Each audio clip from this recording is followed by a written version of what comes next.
Hello friends, नमस्कार।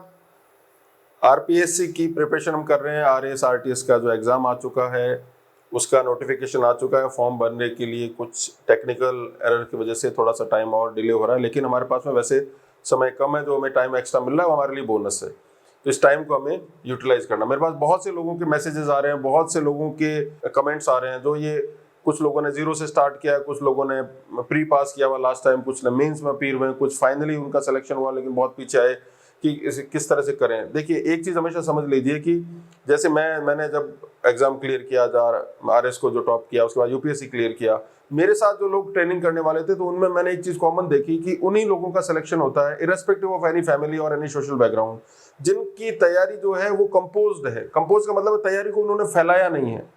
तैयारी को फैला के उन्होंने लास्ट में जो है उसको बिल्कुल जो समराइज करके एक छोटी सी बुकलेट में या छोटी सी कॉपी में या छोटे से रजिस्टर में लिख लिया है। सभी के पास, मतलब 99 नहीं 100% लोगों के पास में उनकी तैयारी लास्ट में समराइज फॉर्म में एक छोटी सी बुक में रहती थी, छोटी सी कॉपी में रहती थी। आपको भी अपनी तैयारी में वैसी ही टेक्निक लानी है। आपके लिए सबसे इंपॉर्टेंट ये है कि आप टाइम को कैसे यूज करेंगे। जो मैंने आपको पहले भी बताया, मैं बार बार आपको इस चीज को रिमाइंड करवाता रहूंगा।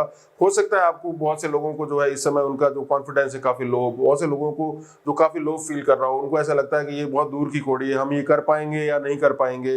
ऐसे ऐसे लोग टॉप कर गए, ऐसे ऐसे लोग थे जिनका सिलेक्शन नहीं हुआ। ऐसा कुछ भी नहीं। देखिए, ये एक निहायत ही साधारण एग्जाम है और यूपीएससी भी वैसा ही है। इसके बारे में आप लोगों ने जो हाई ओपिनियन बना रखी है, उस हाई ओपिनियन को साइड में रख दीजिए।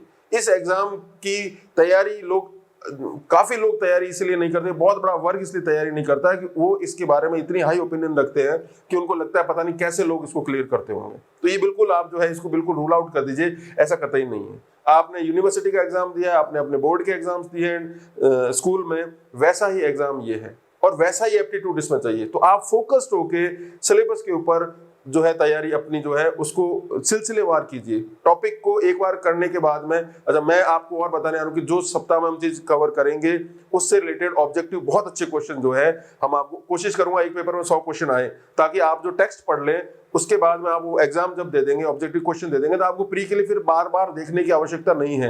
एक महीना गुजरने के बाद में हम ये परंपरा साथ साथ में मेंस की भी करेंगे, ताकि मेंस के कॉमन टॉपिक जो है आप कवर कर पाए। टाइम हमारे पास में कतई नहीं है, इस बात को समझ जाइए। तो जो चीज अभी आपको करनी है वो ये है कि आप इस सब, जो लोग आपको बोलते हो, आप बहुत से मैंने लोगों का से देखा जो मोटिवेशन के वीडियोस देखते हैं कि जो है ये कर लीजिए, वो कर लीजिए, आप जो है सफल हो जाएंगे, आप फाड़ दीजिए, ये कर दीजिए, पहाड़ पे चढ़ जाइए वगैरह कर। इस तरह से कुछ भी नहीं होता। देखिए, ये अलग तरह का, वो जो कहने वाले लोग हैं उनके जीवन में पता नहीं क्या गुजरा हुआ है, ऐसा करके उन्होंने सफलता प्राप्त की भी होगी, मुझे इस पर तो डाउट है। हर आदमी की लाइफ में प्रॉब्लम्स हैं। हर आदमी का मतलब ये है कि टॉप से लेके बॉटम तक हर आदमी अपने अपने लेवल की समस्याओं से जूझ रहा है, और आप मैं कोई भी इसके अपवाद नहीं है। तो आपके जीवन में भी समस्याएं चलेंगी। अगर आप ये वेट करेंगे कि आपके जीवन की सारी समस्याएं जो है वो सॉल्व हो जाएं, आपके जीवन में सभी लोग आपके इर्द गिर्द जो है आपकी तारीफ करें, सभी लोगों की मामलों को सेटल करने के बाद मैं पढ़ूंगा या पढ़ूंगी, वो दिन कभी नहीं आएगा। आप जिस भी अवस्था में, जैसे भी अवस्था में हो, आप पढ़ाई स्टार्ट कर दीजिए। आपके पास में आपके 24 घंटे ही हैं, प्रेजेंट में जिए और उस टाइम का भरपूर विदोन कीजिए। कम से कम जो है ऑनलाइन का यूज कीजिए, बिल्कुल जिसको बोलते हैं ना मेटिकुलसली यूज कीजिए। जहां आपको कुछ लग रहा है कि आप इसको पढ़ के और मैं अपने जो है इसको बंद कर देना, अगर आप इसके अंदर खो जाएंगे, इस महासागर में खो जाएंगे और फोन की स्क्रीन को बार बार देखोगे, तो एक डिस्ट्रैक्शन होगा आपका। और डिस्ट्रैक्शन, जब तक आप फोकस नहीं होंगे, जब तक आपका चित्त जो है वो हिलोरे मारना बंद नहीं करेगा, तब तक आपको पढ़ाई जो है कभी भी अंगीकृत नहीं होगी, आप उसको कभी भी इंटरनलाइज नहीं कर पाएंगे।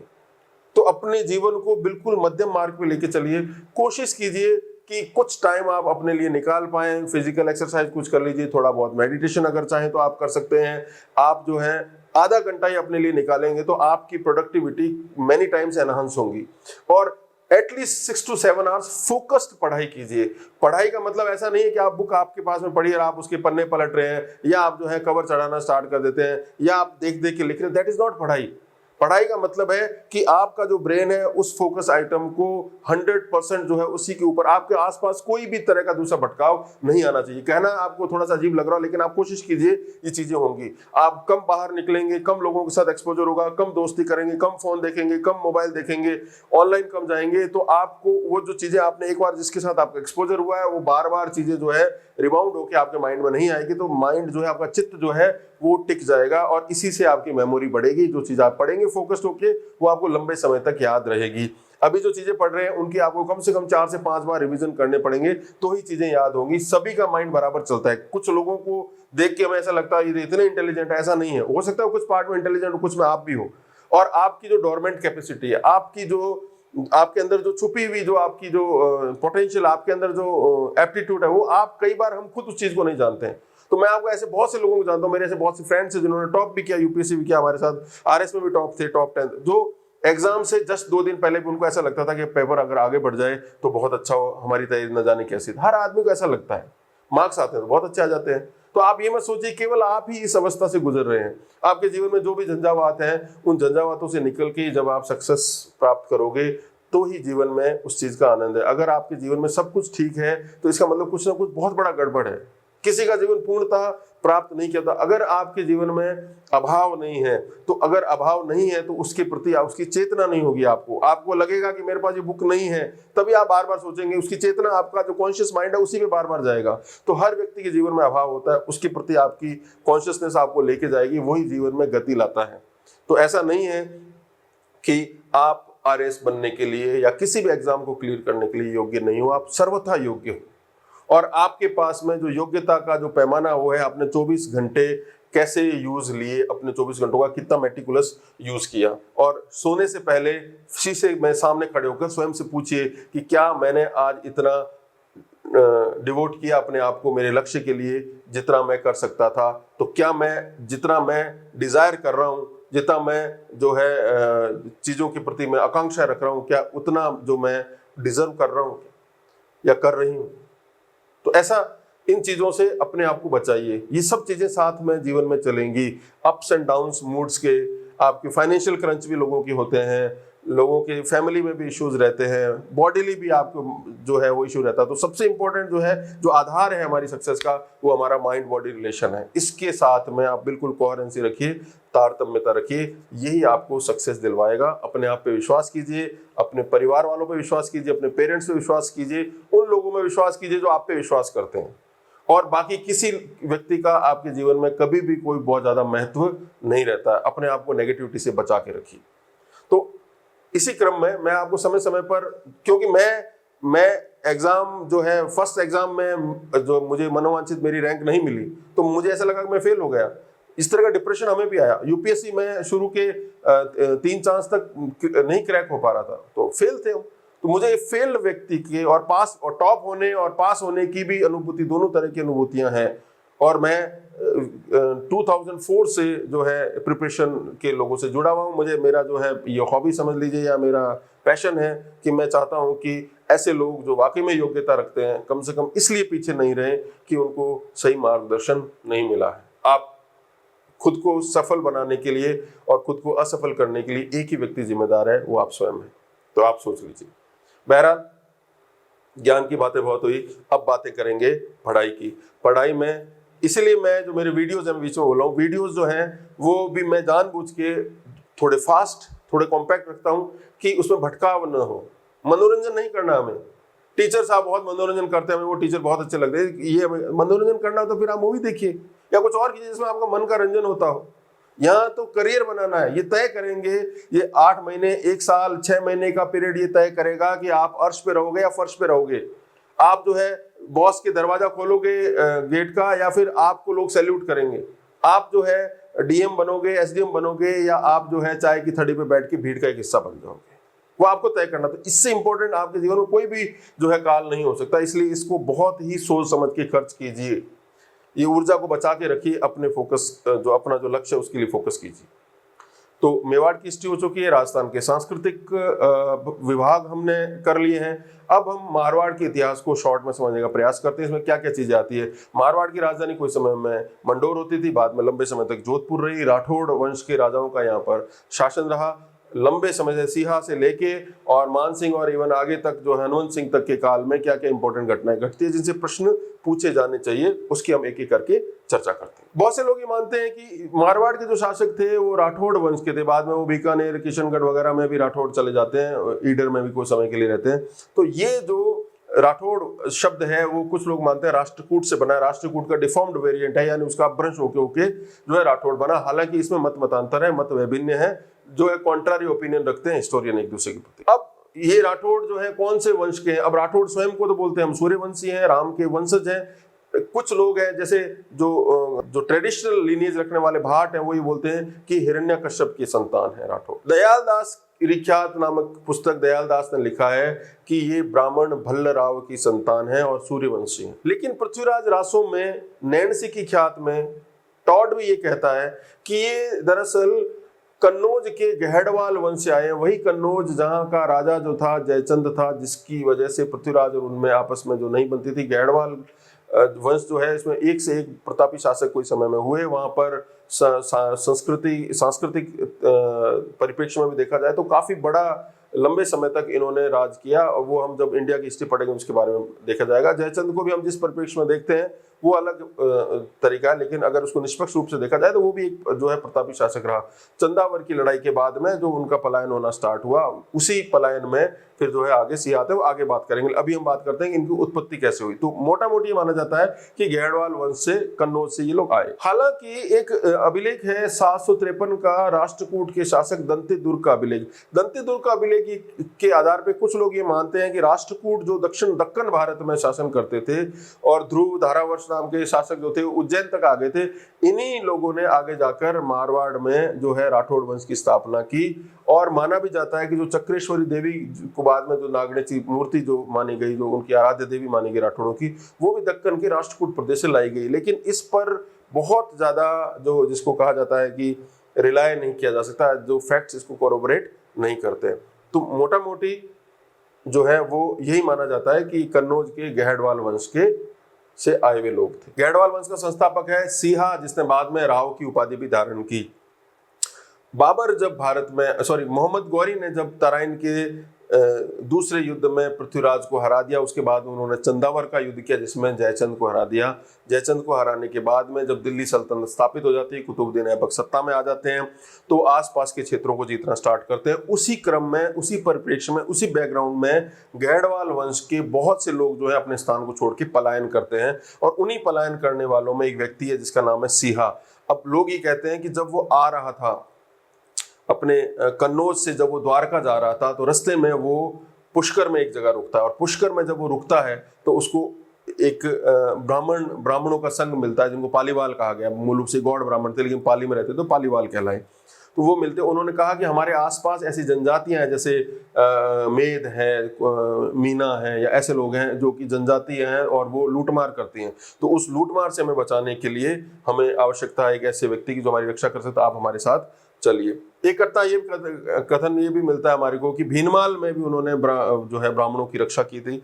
बहरहाल वो सिहा मान जाते हैं, पाली चले जाते हैं, और पाली में वो इन लोगों से उनकी रक्षा करते हैं, और पाली पहला सेंटर बनता है सिहा का। ये घटना है 1243 की। सिहा की पत्नी थी पार्वती। पार्वती का एक अभिलेख या स्मारक है जो कि पाली से करीबन 20 किलोमीटर उत्तर में, जगह का नाम है बिठू। उसको बिठू स्मारक कहा जाता है, और राठौड़ों की इतिहास से संबंधित बहुत ही इंपॉर्टेंट स्मारक है। कई बार एग्जाम में पूछा जाता है, बिठू मेमोरियल कहा जाता है इसको। उससे ये सूचना मिलती है कि सिहा के पिता का नाम था सेतराम, और सेतराम अपने नाम के साथ में राठड़ शब्द का प्रयोग करता है। इसी राठड़ से आगे जाके राठौड़ बना। इसी बिठू अभिलेख में बताया गया है कि 1273 में सिहा वो मुस्लिम लुटेरों से लड़ाई करते हुए वीर गति को प्राप्त होते हैं। अब ये राठौड़ों का इतिहास आप देखोगे, शुरू के 15 राजाओं में से 12 राजा ऐसे थे जो युद्ध में काम आए, छोटी छोटी शक्तियों से लड़ रहे हैं। आज आप जिस एंगल से इतिहास को समझने की कोशिश करते हैं, आज बहुत लाइफ फास्ट है, बहुत हाईली कम्युनिकेटेड है। पहले लाइफ बिल्कुल स्लो थी। तो जो उसी परिवेश में जाके आप सोचोगे तभी आपको समझ में चीजें आएंगी। और सबसे इंपॉर्टेंट चीजें क्या थी, वो ये थी कि उस समय रिसोर्सेज बहुत इंपॉर्टेंट होते। तो रिसोर्सेज में फिजिकल रिसोर्सेज भी है और ह्यूमन रिसोर्सेज। वो हम इकोनॉमिक्स पढ़ेंगे तो रिसोर्सेज के बारे में आपको ज्यादा बेहतरी से समझ आएगा। बट अभी आप इतना समझ लीजिए कि रिसोर्सेज का मतलब है कि आगे भी आप देखोगे कि जिनकी जितनी ज्यादा जनसंख्या है वो उतने ज्यादा प्रबल है। तो राजा की कई संतानें हैं, किसी के 24 पुत्र हैं, किसी के 12 पुत्र हैं। वो फैलते फैलते जो फैमिली है, तो ये फैमिली बिजनेस था एक तरह का, अदरवाइज सस्टेन ही नहीं कर सकते। और रिसोर्सेज हमेशा जो है केंद्रीय सत्ता के पास ज्यादा रहते थे, इसलिए मुस्लिम जो केंद्रीय सत्ता के जो शासक थे वो हमेशा राजपूताने पे भारी रहे। जबकि व्यक्तिगत शूरवीरता अगर देखी जाए तो राजपूतों के मुकाबले कोई नहीं था। बाबर भी ये कहता है कि लड़ने के मामले में राजपूतों का कोई मुकाबला नहीं है, लेकिन वो पहले प्राण उत्सर्ग करने में विश्वास रखते हैं। उनके लिए ये एक बहुत बड़ा पुण्य का, क्षत्रिय का धर्म माना गया था, जो कि पॉलिटिकल एंगल से ठीक नहीं। तो बहरहाल जो भी है, सिहा जो है वो कुछ लोग बोलते हैं कि सिंध के मुस्लिम लुटेरों से लड़ते हुए मारा गया, जो बीटू के अभिलेख में मिलता है। कुछ बोलते हैं कि बलबन के समय का जो गियासुद्दीन नाम का एक व्यक्ति था, उसके खिलाफ लड़ाई में जो है वीरगति को प्राप्त हुई। अब ये 1273 का जो बिटू अभिलेख है ये कहता है कि उस समय जब मुस्लिम आक्रांतों का आक्रमण हुआ पाली के ऊपर, वो जो काल जो था, उस समय का जो दिन था वो राखी थी। राखी के समय अटैक हुआ तो सारे पालीवाल, बहुत से पालीवाल इसमें मारे गए। गौड़ ब्राह्मण थे, पाली में रहने के कारण पालीवाल, और उन्होंने पाली शहर को खाली कर दिया। और लंबे समय तक पालीवालों ने रक्षाबंधन पर्व को कभी नहीं मनाया। सिंहा ने राव की उपाधि जरूर धारण की, लेकिन उनके पिता सेतराम ने कभी भी कोई उपाधि धारण नहीं की। इसका मतलब जो है वो कोई सामंत रहे होंगे गहड़वाल वंश के।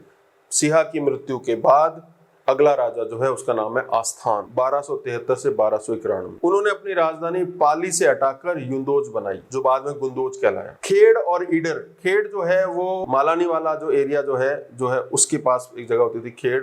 तो खेड़ के लिए उनकी काफी जो है लंबी लड़ाइयां चली। खेड़ और ईडर पर उन्होंने अधिकार किया। 1291 में दिल्ली के सुल्तान जलालुद्दीन खिलजी ने जब अटैक किया तो उसमें आस्थान काम आ गए, यानी वो भी वीरगति को प्राप्त हो गए। दिल्ली के शासकों ने राजपूताना की शक्ति संतुलन को प्रभावित किया, उनमें चेंजेस किए। यही कारण था कि दिल्ली सल्तनत आने के बाद ही राजपूतों की उत्पत्ति अलग अलग वंशों के रूप में देखने को मिलती है। जो ट्रेडिशनल जो सेटअप था वो डिस्टर्ब हो गया। अगला शासक 1291 से 1309 राव दूहड़। उन्होंने पड़िहारों, यानी जिनको प्रतिहार कहा गया है, परिहार कहा गया है, तो उस समय पड़िहार कहा जाता, उनकी राजधानी मंडोर थी, उनको पराजित करके मंडोर पर अधिकार किया। बाड़मेर के 140 गांवों पर उनका अधिकार था और पड़िहारों से ही संघर्ष करते हुए वो वीरगति को प्राप्त हुए। दूहड़ ने मंडोर कब्जे में जरूर ले लिया, लेकिन उनकी राजधानी स्थायी रूप से खेड़ रही। दूहड़ की दो इंपॉर्टेंट बातें हैं।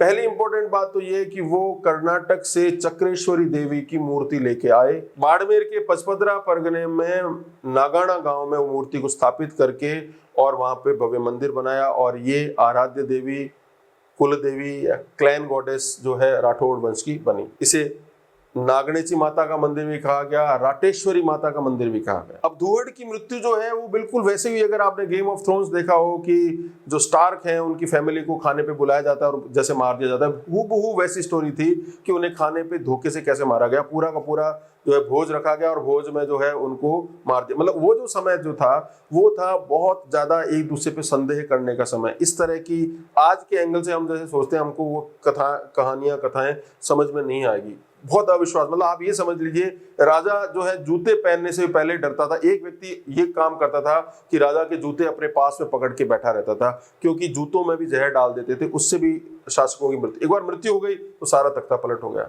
तो बहुत ही अविश्वास का समय था, चाहे वो दिल्ली सल्तनत के बारे में पढ़े। और ये व्यवस्था जो है वो पूरे मध्यकाल में चली। मतलब यहाँ तक कि जो सिंधिया फैमिली के बारे में बताया जाता है कि वो पूना के पेशवा के जूतों के रखवाले होते थे, क्योंकि उसमें जहर लोग मिला देते थे। और धीरे धीरे वो कैसे राइज कर जाते हैं। तो करीबन 700-800 वर्ष का जो ये काल है, ये मध्यकालीन मूल्यों का काल है। दूहड़ की मृत्यु, और दूहड़ से संबंधित एक और चीज इंपॉर्टेंट है, उनके भाई का नाम था धांधल, धांधल के पुत्र का नाम था पाबूजी, जो आगे जाके लोक देवता बनते हैं। पाबूजी के बारे में अलग से कल्चर के बारे में पढ़ेंगे जब मैं आपको लोक देवताओं के बारे में बताऊंगा। अगला शासक है रायपाल, 4 साल के लिए रहता है, 1309 से लेके 1313 तक। चूंकि पड़िहारों ने दूहड़ की हत्या की थी, इसलिए उसने अपने पिता का बदला लिया। रायपाल ने मंडोर पर पुनः अधिकार कर लिया। कालांतर में प्रतिहारों ने फिर मंडोर पे कब्जा कर लिया। इनके लिए फेमस चीज ये है कि उस समय अकाल के समय में इनके पास में अनाज के भंडार रहते थे और ये जो है अभावग्रस्त लोगों में अनाज बांटते थे। तुर्कों के खिलाफ कुछ किताबें बोलती है, कुछ बोलते हैं कि भाटियों के खिलाफ लड़ते हुए वीर गति को प्राप्त हुआ। रायपाल के बाद में एक और शासक भीम के का उल्लेख भी मिलता है। भीम भी जो है वो भाटियों के खिलाफ लड़ता हुआ मारा गया। 1313 से लेकर 1323 तक कान्हपाल नाम का राठौड़ शासक आया, ये भी तुर्कों के खिलाफ लड़ाई में मारा गया। 1323 से लेकर 1328 तक जालनसी शासक आया, इन्होंने उमरकोट के सोडों को पराजित किया और उनसे पगड़ी जो है प्राप्त की। छोटे छोटे शासक में बहुत कहानियां हैं, अगर मैं आपको एक एक पे कहानियां कथाएं सुनाने लगूं, बहुत रोचक कहानियां भी हैं, लेकिन हमारे पास समय कहाँ है। जब समय होगा, आप सिलेक्शन हो जाएगा आपका, तब आपको सुनाएंगे। अभी सिर्फ ये समझ लीजिए जालन सिंह ने उमरकोट को पराजित किया। 1328 से 1344 तक राव छाड़ा, इसने अपने इर्द गिर्द जैसलमेर, सोजत, नागौर, जालोर, भीनमाल इन प्रदेशों पर अटैक किए और वहां से काफी टैक्स भी लिया और थोड़े समय के लिए उनको अपने कब्जे में भी रखा। 1344 में ये सोनगरा शासकों से लड़ाई करता हुआ युद्ध में काम आ गया। छाड़ा के बाद में तीड़ा, राव तीड़ा 1344 से 1357। अब ये जो नाम है छाड़ा, तीड़ा, तो जो हिस्टोरियंस है, चाहे वी.एस. स्मिथ हो या टॉड हो या अलेक्जेंडर कनिंगम हो, वो ये कहते हैं कि जो नेम है ये ट्राइबल नेम है। तो चाहे आप गढ़वाल से मानो या चाहे राष्ट्रकूटों से मानो, हो ना हो, ये जो है हूणों से प्रभावित है। इनके रगों में हूणों का, शकों का या जो है कुषाणों का किसी ना किसी का रक्त था। ये जनजातीय नाम है, बट जो है, और राजपूतों की उत्पत्ति के बारे में पढ़ेंगे जब उसमें डिस्कस कर लेंगे, लेकिन अभी आप समझ लीजिए तीड़ा के बारे में। तीड़ा ने अपने पिता का बदला लिया, सोनगरों को पराजित किया, बाद में भाटियों को, बालेचों को, सिवाना उन्होंने अपना केंद्र बना दिया। सिवाना की रक्षा करते हुए तुर्की सेना से युद्ध में जो है लड़ते हुए मारे गए। अब 1357 से 74 तक का जो काल है वो है मल्लीनाथ का काल। मल्लीनाथ पहले राव मल्लीनाथ, बाद में रावल मल्लीनाथ कहलाए। मल्लीनाथ एक अद्भुत कैरेक्टर है।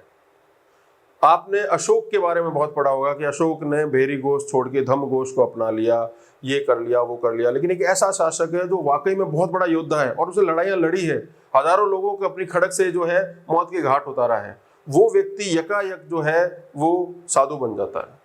अशोक में आपको वो चार्म नहीं देखने को मिलेगा जो मल्लीनाथ के कैरेक्टर में है, कि वो योद्धा भी है, वो संत भी है। आज का जो मालानी क्षेत्र है उसको पहले माहेवा कहा जाता था, बाद में मल्लीनाथ की वजह से उनको जो है मालानी कहा गया। यहाँ पर जहाँ का सिवाना वगैरह ये इंपॉर्टेंट वो एरिया थे, यहाँ पर तुर्कों का आधिपत्य था। तुर्कों से वो क्षेत्र को छीन के अपने कब्जे में लिया मल्लीनाथ। आसपास की लगभग समस्त शक्तियों को उन्होंने पराजित किया।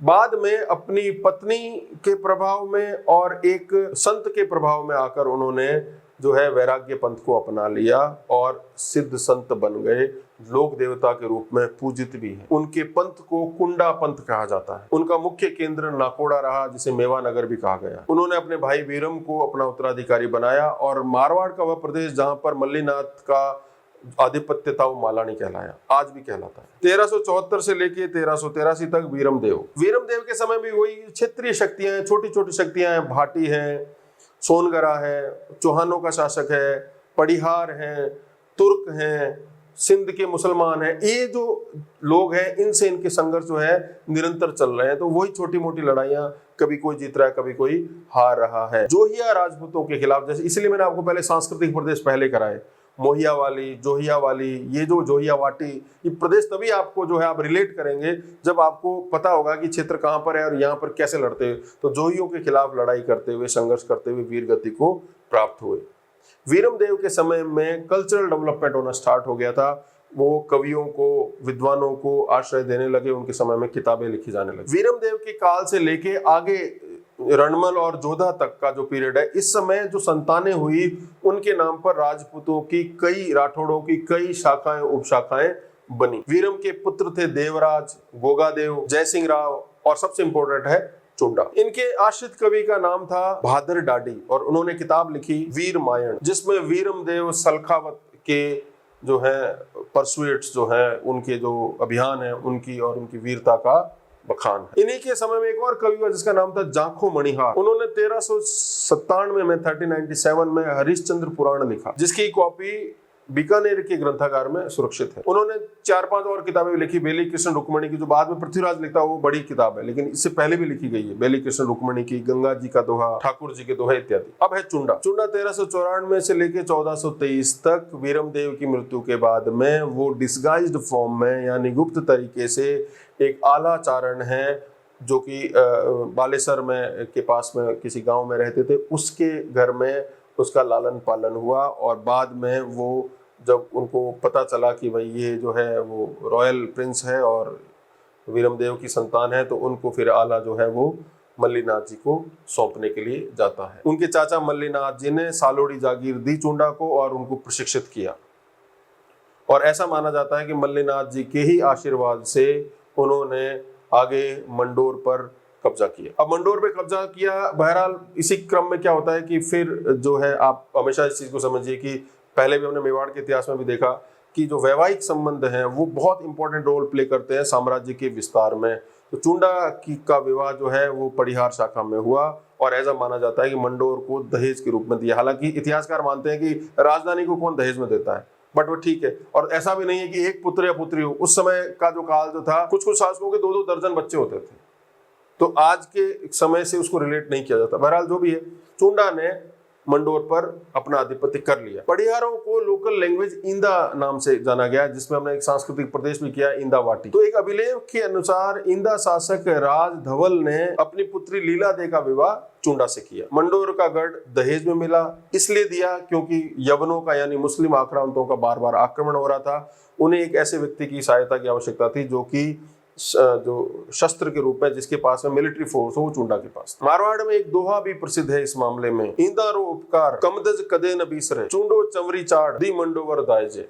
मतलब वही भाव है जो मैंने आपको पहले बात बताया कि उनका एक उपकार रहा उसके ऊपर, चुंडा के ऊपर, और दहेज में मंडोर दी। बहरहाल चुंडा ने मंडोर को अपनी राजधानी बनाया। इसके अलावा भी कई क्षेत्रों को अपने कब्जे में लिया, जिसमें खाटू, डेडवाना, सांभर, अजमेर का कुछ पार्ट और नाडोल भी शामिल है। 1423 में वो पूगल के भाटियों पर जब अटैक कर रहा था, तो ऐसा माना जाता है उसको धोखे से मार दिया गया। इसकी भी एक लंबी चौड़ी कहानी, बट ये समझ लीजिए He died while fighting against Bhattis of Pugal। हालांकि एक और नरेशन है जो ये कहते हैं कि चुंडा की मृत्यु 1423 में मोहम्मद फिरोज के खिलाफ लड़ते हुए हुई। अब चुंडा के समय का कल्चरल क्या है? एक तो चुंडा ने एक तालाब बनाया जिसका नाम है चुंडा सर, जो कि नागौर में स्थित है। उनकी पत्नी चांद कंवर ने वर्तमान जोधपुर में जो स्थित है एक बावड़ी बनाई, इसका नाम है चांद बावड़ी। अब चुंडा की कई रानियां थी और कई पुत्र थे, तो एक पत्नी जो थी वो उनकी खास थी जिसका नाम था किशोरी देवी। उन्होंने किशोरी देवी के प्रभाव में आके अपने पुत्र कान्हा को अपना जो है उत्तराधिकारी, अपना हेयर अपेरेंट बनाया, जबकि उत्तराधिकार बनता था रणमल के नाम। इसलिए रणमल जो है रूठ के चला जाता है मेवाड़। वही मेवाड़, वही रणमल, वो जो मैंने आपको कहानियां मेवाड़ के इतिहास में बताई। 1423 तक 1427 तक कान्हा शासक रहता है। अब कान्हा ने जांगल प्रदेश, जिसे आज बीकानेर कहा जाता है, उस समय जांगल प्रदेश में सांखला राजपूतों का शासन था, उनके खिलाफ लड़ाई लड़ी, उसको अपने कब्जे में लिया और आगे भाटियों के खिलाफ संघर्ष करता हुआ युद्ध में काम आ गया। 1427 से लेके 1438 तक का जो पीरियड है वो रणमल का पीरियड है। अब ये रणमल कौन है? जो कान्हा को राजा बनाए जाने से नाराज होकर मेवाड़ चले गए हैं और अपनी बहन का विवाह, अपनी बहन हंसा बाई का विवाह मेवाड़ के राणा लाखा से करते हैं, और उनसे जो पुत्र उत्पन्न होता है जिसका नाम था मोकल। मोकल के रीजेंट बन के, उनके जो है संरक्षक बन के मेवाड़ चले जाते हैं। लाखा की मृत्यु हो चुकी है, मोकल छोटा है, तो मोकल को राजकाज में मेवाड़ में हेल्प करने के लिए हंसा देवी रणमल को बुला लेती है, और रणमल धीरे धीरे अपना प्रभाव जो है वो मेवाड़ के दरबार में भी उनका बढ़ता जाता है। अब जो है टॉड ये कहते हैं कि 1423 में जब चुंडा की मृत्यु हो गई तो रणमल जो है वो बाकायदा अपने पिता का जो वचन था उसको पूरा कर दिया। मन में वो नाराज थे, लेकिन फिर भी वो आए और कान्हा का राज तिलक उन्होंने ही किया। कालांतर में मोकल की भी मृत्यु हो जाती है, कुंभा शासक बनते हैं। कुंभा की उम्र 11-12 साल थी। वैसे में रणमल के ऊपर और जिम्मेदारी बढ़ जाती है कि हंसा देवी का प्रभाव जो था वो मेवाड़ के दरबार में बहुत ज्यादा था। अब रणमल के बारे में 3 चीजें आप समझने आवश्यक। पहला तो ये कि वो मेवाड़ को भी वर्चुअल रूलर के रूप में चला रहा है और मेवाड़ी सामंत जो है वो नाराज है उससे। दूसरा ये कि मेवाड़ को अलग अलग युद्धों में वो विजित भी करवा रहा है, मतलब वो सेनापति बनता है, सेनाओं को, मेवाड़ी सरदारों को लेके जाता है अपने साथ। उसके बाद राठौड़ों की टुकड़ी भी है और वो विजय प्राप्त करता है। जैसे सारंगपुर, नागौर, गागरोन, खाटू, चाटसू, ये जो लड़ाइयां हैं मेवाड़ी फोर्सेस को वो जितवाता है, इसलिए उसकी प्रबलता और ज्यादा जो है सघनता से वो स्थापित करता है। 1435-36 में वो बूंदी के शासक बेरीसाल को भी पराजित करता है। तो एक तो वो वहां पर स्थापित है, दूसरा वो इन्हीं मेवाड़ी फोर्सेस की सहायता से जब पता चलता है कि कान्हा की मृत्यु हो गई है तो वो अपने आप को राजा बनवाता है, अपना राज तिलक करवा के वो वापस लौटता है। रणमल के 24 पुत्र थे, जिसमें आधे से ज्यादा वो उसके साथ रहते थे, और वो मारवाड़ में अपना आधिपत्य स्थापित करने के बाद में वापस मेवाड़ जाता है। मेवाड़ में अब जो है कुंभा का जो भाई है एक जो जिसका नाम है प्रिंस चुंडा, जो उसका चाचा है, एक रागन देव है, इससे जो है अदावत हो जाती है रणमल की। और रणमल को इसमें बहुत, इसकी कहानी मैंने मेवाड़ के इतिहास में आपको बताई भी थी कि रणमल ने मालवा पे अटैक किया। जब मालवा के साथ में झीलवाड़ा का जब ये युद्ध चल रहा था तो मोकल की हत्या हो जाती है। उस समय जो चाचा और मेरा नाम के व्यक्ति है उनको भी वो युद्ध में पराजित करता है और उन्हीं की पुत्री भारमली से जबरन विवाह कर लेता है। युद्ध में प्राप्त 500 स्त्रियां जो थी उनको भी राठौड़ जो सामंत जो थे या सैनिक थे उनमें उनका विवाह कर देता है। तो इसके प्रति जो रिजेंटमेंट पड़ता है मेवाड़ के दरबार में। एक दूसरा, मोकल का एक भाई था, इसका नाम था रागन देव। और रागन देव जो था वो बहुत ही वीर और इस तरह का व्यक्ति था जिसका मेवाड़ में बहुत ज्यादा मान सम्मान था। रागन देव की भी षड्यंत्र पूर्वक उसको एक ऐसा कपड़ा पहनाया जाता है जिससे वो हिल नहीं पाता, फिर उसको जो है षड्यंत्र पूर्वक उसकी हत्या करवा दी जाती है। रागन देव इतना पॉपुलर था, टॉड ये बोलते हैं कि रागन देव की मृत्यु से मेवाड़ के पूरे एरिया को एक जबरदस्त इमोशनल सेटबैक लगा और ऐसा माना जाता है कि कई 100 साल तक रागन देव को पितृदेव के रूप में, मेवाड़ के पितृदेव के रूप में पूजा गया मेवाड़ में। तो एक बहुत बड़ा कैरेक्टर है जिसको रणमल ने सफाया इसका कर लिया। अब रणमल पावरफुल हो रहा है, उधर कुंभा भी बड़ा हो रहा है, हंसा देवी का प्रभाव भी है, तो रणमल का सफाया कैसे करवाया जाए, इसके लिए जो भारमली जिससे वो विवाह करता है उसको बुलाया जाता है, उसको परस्यू किया जाता है कि तेरे पिता की हत्या रणमल ने की है तो इसको शराब पिला के जब वो, अब वो जो आज हम जो परसेप्शन है हमारा राजवाड़ों के लिए, राजा महाराजाओं के लिए, उनका जीवन बहुत ही विलासपूर्वक रहता होगा, आराम का रहता, ऐसा कुछ नहीं था। उस समय मटेरियल प्रॉस्पेरिटी न के बराबर होती थी। तो राजा के जीवन में, आम आदमी के जीवन में बहुत ज्यादा फर्क नहीं होता था। किले केवल इसलिए बनाए जाते थे ताकि जो है वो जो भी रिसोर्सेज है उसको प्रोटेक्टेड रखा जा सके।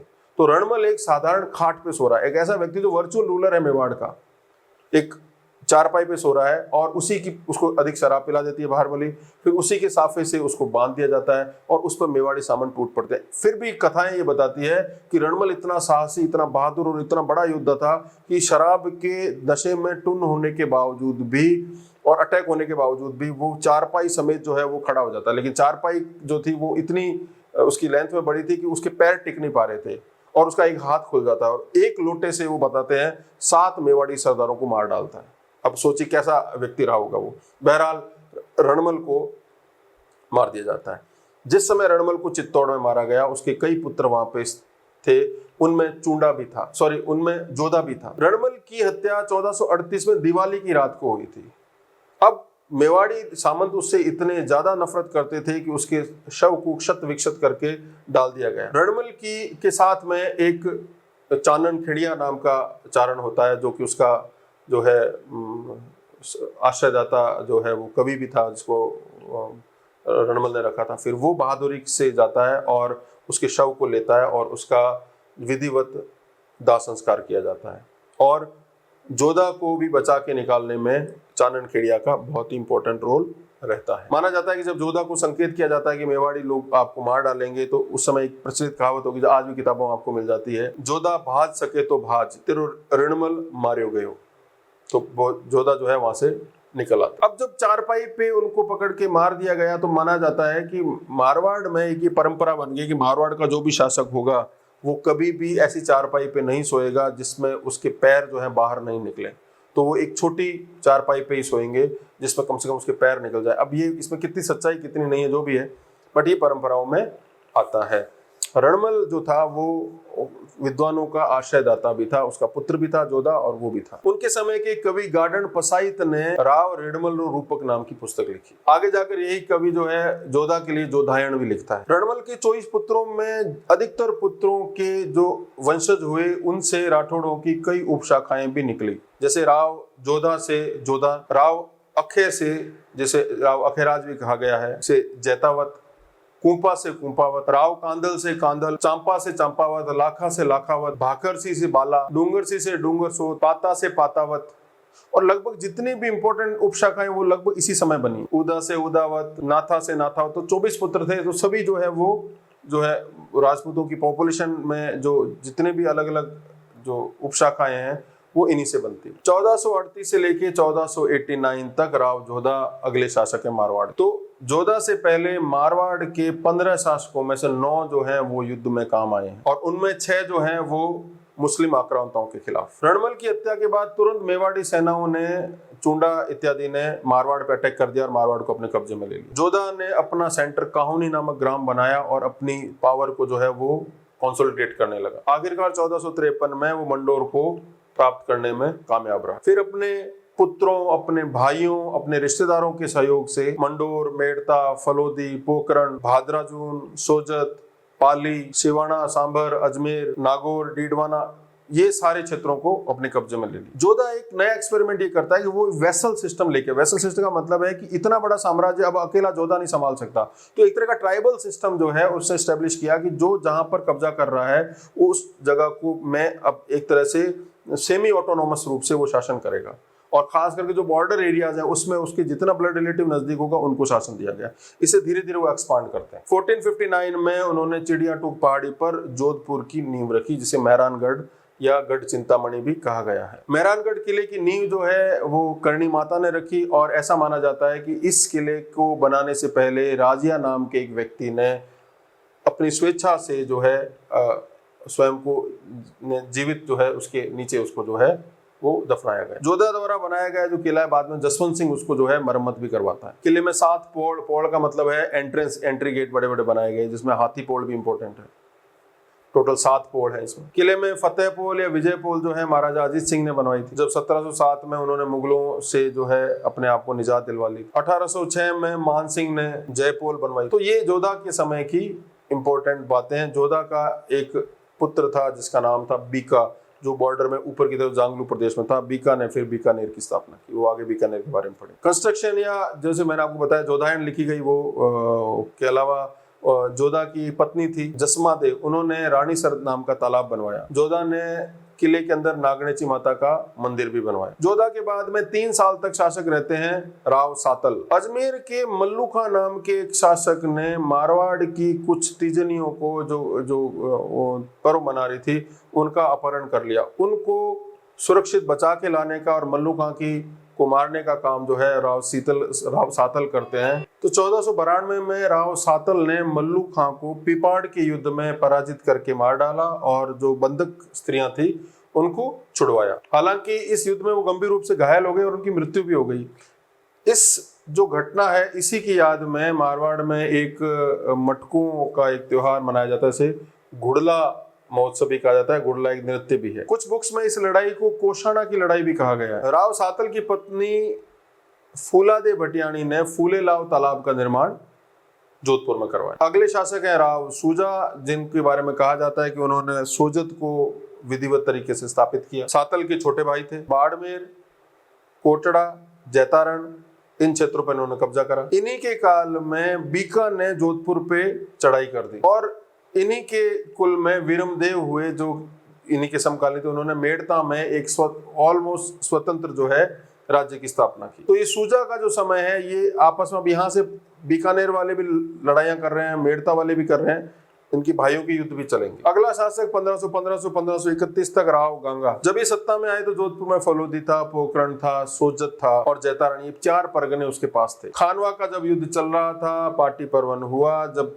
पत्र भेजा सांगा ने सहायता के लिए, तो गंगा और सांगा के बीच में जो एक तरह का वैवाहिक संबंध भी था, इसलिए उन्होंने सांगा की हेल्प की। 4000 सैनिकों की टुकड़ी भेजी अपने पुत्र मालदेव की अध्यक्षता में। 1529 में एक छोटी सी लड़ाई, उसका नाम है सेवकी की लड़ाई। इस युद्ध में उन्होंने राव शेखा को पराजित किया। 1531 में उनकी मृत्यु हो गई। गंगा की शासनकाल की विशेष घटना यह है कि उनके पुत्र मालदेव में और वीरमदेव के बीच में इस समय जो है एक तरह की अनबन हो जाती है, जो लंबे समय तक आगे चलती है। मालदेव के शासक बनने के बावजूद मालदेव आगे जाके वीरमदेव से मेड़ता का क्षेत्र छीन लेता है और जमीन जो है वो ऐसी जातियों में बांट देता है जिनके ऊपर आक्रमण नहीं किया जा सकता, जिसमें व्यास, पुरोहित, चारण इत्यादि थे। 1531 से 1562 तक मालदेव शासक बनते हैं। मारवाड़ के लगभग 30 वर्ष शासक रहते हैं। कुछ लोग ये मानते हैं कि गंगा को मारने का काम मालदेव नहीं किया था, वो पितृहंता था। जब वो सत्ता में आए तो केवल 2 परगने ही मारवाड़ के पास थे और अपनी मृत्यु या अपने हे डेज में, अपने पीक टाइम में वो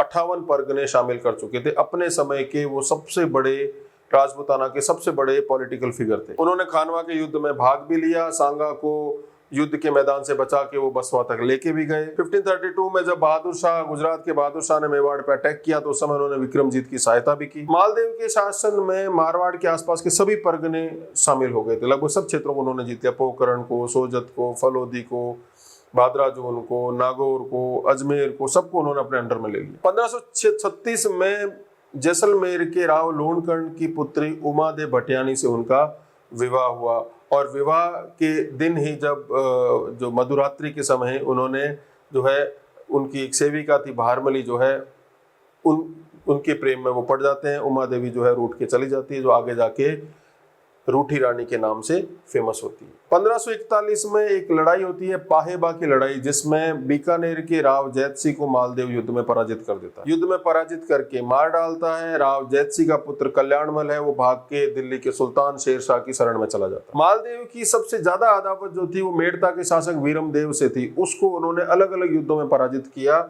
और वो भी परेशान होकर जो है शेरशाह की शरण में चला जाता है। शेरशाह सूरी दिल्ली का सुल्तान है, पहला जो है दूसरा अफगान शासक बनता है। उसके समय में हुमायूं निर्वासित होकर जब ईरान फारस जा रहा होता है तो रास्ते में उसको मालदेव जो है वो रोक के रखता है और ये कहता है कि मैं आपकी सहायता करूंगा। लंबी जो है वो पत्राचार के बावजूद हुमायूं को समझ में आता है कि मालदेव से कोई फायदा नहीं होने वाला, तो वो चिढ़ के जो है आगे फारस की तरफ सिंध होता हुआ आगे फारस चला जाता है। शेरशाह सूरी में और मालदेव की बढ़ती शक्ति, मालदेव का बढ़ता हुआ साम्राज्य अजमेर से आगे तक वो पहुंच जाता है। इसलिए शेरशाह सूरी में और मालदेव में टकराव होना एक तरह से नैसर्गिक थी और इसी का परिणाम 1544 में गिरी सामेल का युद्ध, जिसे गिरी सुमेल का युद्ध भी कहा जाता है, जैतारण का युद्ध भी कहा जाता है, युद्ध होता है। 1544 के युद्ध में मालदेव शेरशाह सूरी को लगभग हराने वाला ही होता है और उसकी तरफ से जैता और कोपा नाम के दो योद्धा लड़ते भी हैं। आखिरकार शेरशाह जैसे तैसे षड्यंत्र करके और झूठे पत्र लिख के कॉन्स्पिरेसी करके जीत जाता और कहता है कि एक मुट्ठी भर बाजरे के लिए मैं हिंदुस्तान का तख्त खो बैठा था। For a lump of bajra I would had lost the empire of Delhi. Maldev पराजित हुआ। जोधपुर का शासन शेरशाह ने अपने सेनापति खवास खान को दे दिया। मालदेव भाग के सिवाना चला जाता है। 1545 में शेरशाह की मृत्यु हो जाती है। शेरशाह के बाद में उसके उत्तराधिकारी आपस में लड़ने लगते हैं, साम्राज्य का बंटवारा हो जाता है, सूरी शक्ति जो है कमजोर हो जाती है। इसका फायदा उठा के मालदेव एक एक करके पुनः अपने परगनों को जीतना प्रारंभ करता है। 1557 में एक युद्ध होता है, इसको हरमाड़ा का युद्ध भी कहा जाता है या हरमोदा का युद्ध भी कहा जाता है। मेवाड़ के शासक उदय सिंह को मालदेव पराजित करता है। 1562 में मालदेव की मृत्यु हो जाती है। मालदेव एक शक्तिशाली शासक था। फारसी इतिहासकार अबुल फजल और निजामुद्दीन जिन्होंने तबकात अकबरी लिखी उसे हशमत वाला शासक कहते हैं। कुछ फारसी इतिहासकार उन्हें हिंदू बादशाह भी कहते हैं। मालदेव की पॉलिटिकल अचीवमेंट के अलावा उसकी कल्चरल अचीवमेंट, उन्होंने कई कंस्ट्रक्शन भी करवाए, कई तालाब जोधपुर में बनवाए, जैसे रानीसर कोट, शहर पनाह। अपने आसपास जीते हुए परगनों में कई दुर्गों का निर्माण भी करवाया मालदेव ने, जिसमें सातलमेर, मालकोट, पोकरण, सोजत, रायपुर, गुंदोच, भादराजून, रिया, पीपाड़, नाडोल, कुंडल, फलोदी, दुनाड़ा, नागौर, इन सब के टाउन्स के गैरिसन, छोटे छोटे फोर्ट उसे बनवाए। अजमेर के तारागढ़ दुर्ग में पानी की व्यवस्था करवाने का कार्य भी मालदेव करवाता है। मालदेव के दरबार में आशा बारठ और ईसरदास, ये दो डिंगल के प्रमुख कवि रहे थे। ईसरदास के बारे में हम पढ़ेंगे, जो कि संत थे। उन्होंने हाला जाला की कुंडलियां, हरिरस और देवयान नाम की पुस्तक लिखी। देवयान जो है शक्ति उपासना पर है। हरिरस जो है वो ये समझ लीजिए कि पश्चिमी राजस्थान और उत्तरी गुजरात की गीता के बराबर महात्म्य रखती है। हाला जाला की कुंडलियां जो है वो वीर रस की लिखी हुई कविताएं। दूसरा उनके दरबार में विद्वान था आशा बारठ, जिसे आशानंद भी कहा गया। उन्होंने उमा दे भट्टियाणी रा कवित और बागा भारमली रा कवित, गुण निरंजन प्राण, गोगा जी रिपेडी, लक्ष्मणायण इत्यादि किताबें लिखी। ऐसा माना जाता है कि मालदेव एक योद्धा होने के साथ साथ एक अच्छे लेखक भी थे। एक ग्रंथ उनको अस्क्राइब किया जाता है जिसका नाम है त्रिपुरा भारती लघुस्तव। ये ग्रंथ पुस्तक प्रकाश लाइब्रेरी में आज भी उपलब्ध है। 1562 से लेके 1581 का जो पीरियड है राव चंद्रसेन का है। चंद्रसेन सत्ता में आते हैं, अपने दो भाइयों से उनको मुकाबला करना पड़ता है। एक का नाम राम था, एक उदय सिंह, दोनों से वो निजात पा जाते हैं। राम भागकर अकबर के दरबार में चला जाता है और 1564 में दिल्ली की फौजों को लेकर मारवाड़ पे अटैक करता है और वहां से चंद्रसेन को भागना पड़ता है। चंद्रसेन भागकर भादराजून चले जाते हैं। 1570 में जब नागौर दरबार बुलाया जाता है अकबर द्वारा, जो राजपूताना के शासकों को बुलाया जाता है, उसमें चंद्रसेन आने की कोशिश भी करता है, लेकिन वो देखता है कि राजपूताना के शासक को